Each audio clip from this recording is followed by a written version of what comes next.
দেশবাসীকে আমরা বলবো, যেখানে ঘটনা এবং সেখানে তাৎক্ষণিকভাবে তাদের বিরুদ্ধে প্রতিরোধ করে তুলে তাদেরকে ধরে এনে গ্রেপ্তার করে তাদেরকে আইনের আওতায় যাতে আমরা আনতে পারি।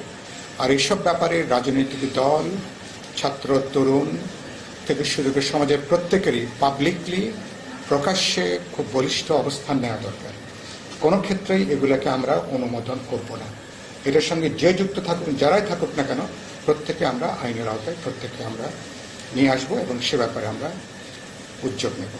এর সাথে সমাজের নানা দঙ্গল থাকে, লুম্পেন লোক থাকে, উচ্ছন্নে যাওয়া নানা ধরনের মানুষ থাকে, তারাও এসব পরিস্থিতির তারাও একটা সুযোগ গ্রহণ করে। আর আপনি যেটা বললেন যে এর মধ্যে কোনো ষড়যন্ত্রের কোনো বিষয় আছে কিনা, সেটা থাকাটা খুব অসম্ভব না।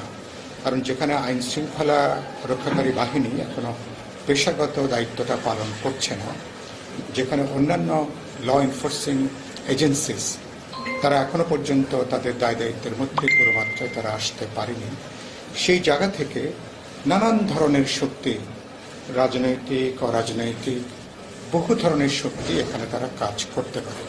এ ধরনের ঘটনা বাংলাদেশে নতুন না, পৃথিবীর নানা দেশে যখন এ ধরনের পরিস্থিতি তৈরি হয়, বিভিন্ন মতলববাজ, বিভিন্ন ফন্দিবাজ লোক, স্বার্থান্বেষী লোক, এদের নানা ধরনের ইন্টারেস্ট কাজ করতে পারে, তারাও এই পরিস্থিতির সুযোগ গ্রহণ করতে পারে। সত্যি সত্যি এর মধ্যে কোনো রাজনৈতিক ইন্ধন আছে কিনা, একটা পরিস্থিতি তৈরি করে যে ফ্যাসিবাদী শক্তি কোনো না কোনোভাবে এদের ফিরে আসার জন্য একটা জমিন তৈরি করা মনস্তাত্ত্বিকভাবে, সামাজিকভাবে সে ধরনের কাজ করছে কিনা, এটা দেখার দায়িত্ব সরকারের। সংশ্লিষ্ট তাদের গোয়েন্দা সংস্থা আছে, বাহিনী আছে। এগুলোকে আমি মনে করি বিচ্ছিন্ন বিক্ষিপ্ত ঘটনা বলে এগুলোকে এড়িয়ে যাওয়া, পাশ কাটিয়ে যাওয়ার কোনো সুযোগ নেই। মানাবে হয়তো বলেছেন গতকাল মানিতুন আহমেদ খান বাদলের তার কবরে যে ঘটনা, এটা অকল্পনীয়, এটা আমরা প্রচণ্ডভাবে বিক্ষুব্ধ এবং আমরা বলতে চাই যে এই সংস্কৃতি যদি চলে তাহলে বাস্তবে বরং এগুলা হচ্ছে আসলে এই অভ্যুত্থানের পাশাপাশি তো পাল্টা অভ্যুত্থান থাকে, বিপ্লবের পাশে যেমন একটা প্রতি বিপ্লবের ঘটনা থাকে, এগুলো বহু ধরনের শক্তি যারা কোনো সামাজিক বলতে পারেন মানুষের কোনো গণতান্ত্রিক ধারার তারা কোনো শক্তি নয়। এদের ব্যাপারে দল মত নির্বিশেষে প্রত্যেকে সচেতন থাকা দরকার, ঐক্যবদ্ধ থাকা দরকার, যেখানে ঘটনা সেখানে প্রতিরোধ করা দরকার।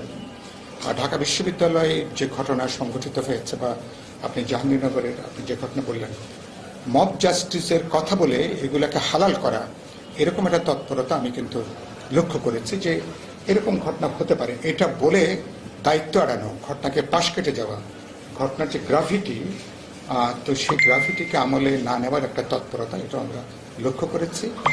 আমরা গণতন্ত্র মঞ্চের দিক থেকে এসব ঘটনায় আমাদের তীব্র নিন্দা জানাই, প্রতিবাদ জানাই। আমরা যেমন চেষ্টা করব এইসব ঘটনা প্রতিরোধ করার জন্য।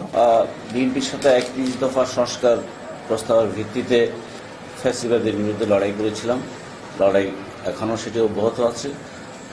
আমাদের যে সর্বশেষ 1 দফা, তার ভিতরে ফ্যাসিবাদের পতন এবং রাষ্ট্রের সংস্কারের 2টি দাবি সংযুক্ত ছিল 1 দফার ভেতরে। তার ভিতরে একটি দাবি আমাদের অর্জিত হয়েছে, ফ্যাসিবাদ বিদায় নিয়েছে, কিন্তু তার 1 দফা আরেকটি অংশ যেটি যে ফ্যাসিবাদী শাসন ব্যবস্থার পতন বা এটিকে উচ্ছেদ করা, সেটি কিন্তু এখনও বহাল তবিয়তে আছে। আজকে অন্তর্বর্তীকালীন সরকার সেই ফ্যাসিবাদী শাসন ব্যবস্থাকে উচ্ছেদ করবার জন্য যে গণতান্ত্রিক রাষ্ট্র কাঠামো তৈরি করবার যে সাংবিধানিক সংস্কার দরকার, সেই কাজ করবার ক্ষেত্রে আমরা দাবি জানিয়েছি। তারা ইতিমধ্যে অনেকগুলো কমিশন গঠন করেছেন এবং সেই কমিশনের ভিত্তিতে, রিপোর্টের ভিত্তিতে এবং রাজনৈতিক দলসমূহের সাথে সংলাপের মধ্য দিয়ে ন্যূনতম যেসব বিষয় প্রমত্ত তৈরি হবে সংস্কারের, সেগুলা করার মধ্য দিয়ে আমরা মূলত ফ্যাসিবাদী শাসন ব্যবস্থা উচ্ছেদের পথে হাঁটব।